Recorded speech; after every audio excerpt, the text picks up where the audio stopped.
India England அணிகளுக்கு இடையிலான முதலாவது 20 ஓவர் கிரிக்கெட் போட்டி இன்று நடைபெறுகிறது. இதில் இந்திய அணியின் வெற்றி வாய்ப்பு குறித்து விளக்குகிறார் எமது செய்தியாளர் ஜாவத்.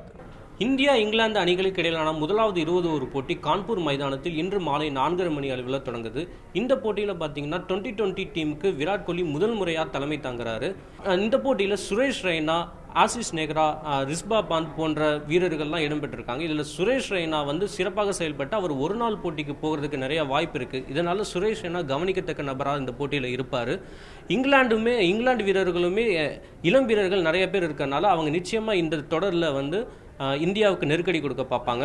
அப்புறம் பார்த்தீங்கன்னா இந்திய தொடக்க வீரர்கள் ஒரு பிரச்சனையாகவே இருக்குது. யாருமே ஒழுங்காக சிறப்பாக செயல்படுறதுனால நேற்று ப்ரெஸ் மீட்டில் விராட் கோலி சொல்லும் போதே தொடக்க வீரர்கள் யாருமே இந்த இதில் சிறப்பாக செயல்படல, பேசாமல் நானே ஓப்பனிங் பேட்ஸ்மேன் இறங்கிடலாமான்னு பார்க்குறேன் அப்படிங்கிற மாதிரி பேசியிருக்காரு. ஸோ இது நிச்சயமாக KL ராகுலுக்கு ஒரு நெருக்கடியை ஏற்படுத்தக்கூடிய போட்டியாகவே இருக்கும். அவர் இந்த போட்டியில் சிறப்பாக செயல்பட்டால் தான் அடுத்த போட்டிகளெல்லாம் அவரோட இடத்தை அவர் தக்க வைத்துக்க முடியும்.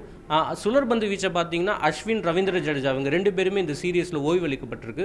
அதனால அவங்களுக்கு பதிலாக யார் விளையாடுவாங்கன்னு பார்த்தீங்கன்னா அமித் மிஸ்ரா, அப்புறம் சாகல் ஆகியோர் இந்த அணியில் இடம்பெறுவாங்க அப்படின்னு எதிர்பார்க்கப்படுகிறது. சமபலம் வாய்ந்த இரு அணிகளும் மோதுவதனால ரசிகர்களுக்கு இந்த போட்டி நிச்சயமாக விருந்து படைக்கும் அப்படின்னு எதிர்பார்க்கப்படுகிறது. தந்தி செய்திகளுக்காக ஜாவத்.